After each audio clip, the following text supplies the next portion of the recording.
This channel does not promote any violent, harmful, or illegal activities. All content provided by this channel is meant for an educational purpose only. দীর্ঘদিন কাজ না পেয়ে আত্মহত্যার চেষ্টা টলিউডের এক hair ড্রেসারের। অভিযোগ, তার হাত থেকে একের পর এক কাজ কেড়ে নিতে থাকে হেয়ার ড্রেসার গিল্ড এবং ফেডারেশন। সূত্র খবর, অভিযোগকারিনী মাস তিনেকের জন্য গিল্ড থেকে সাসপেন্ড হন। মাস্কট স্পিন কন্ট্রোল ল্যাবের পরীক্ষায় এটি প্রমাণিত। কেয়াসেট আলোপেক্স পেন্টা অ্যাক্টিভ নতুন চুল গজাতে সাহায্য করে, চুল পড়া বন্ধ করে। Keya Seth Alopex penta active 10 hair fall প্রবলেমের একমাত্র সলিউশন।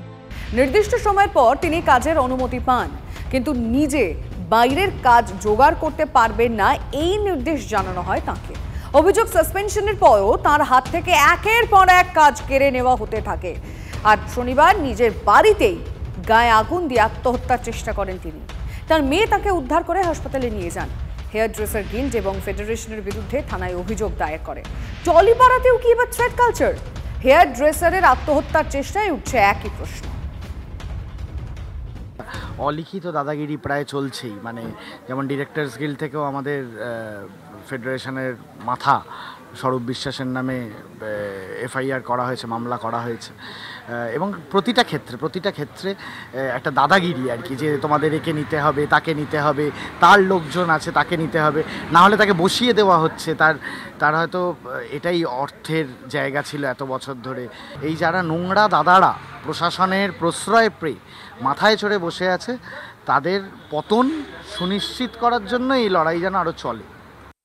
জবে থেকে ওর সঙ্গে ঘটেছে আমি তখন থেকেই ব্যাপারটা জানি, কারণ সেই সময় আমার যেহেতু একটা রিয়েলিটি শো চলছে, এখন আমার নিজের হেয়ার ড্রেসারের প্রয়োজন ছিল, এবং ওর সঙ্গে আরো একজন হেয়ার ড্রেসারকে সাসপেন্ড করা হয়েছিল আমার যতদূর ধারণা।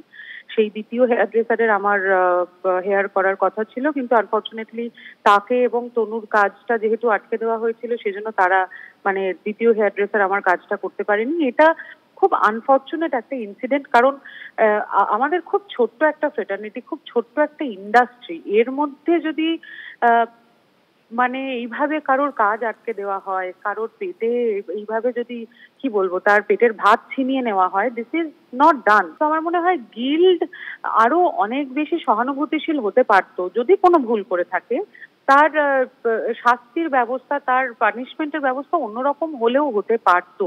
এমন কি জায়গায় পৌঁছলো যে সে একেবারে সুইসাইড করতে চলে গেল? দেখো, যখন মানুষের না যে কোনো ডিপ্রেশন, মন খারাপ, সেটা অন্য বিষয়, কিন্তু পেটের ভাতের যখন চিন্তা শুরু হয়ে যায় না, সেই এক্সিস্টেন্সটা কিন্তু, সেই ক্রাইসিসটা কিন্তু অন্য।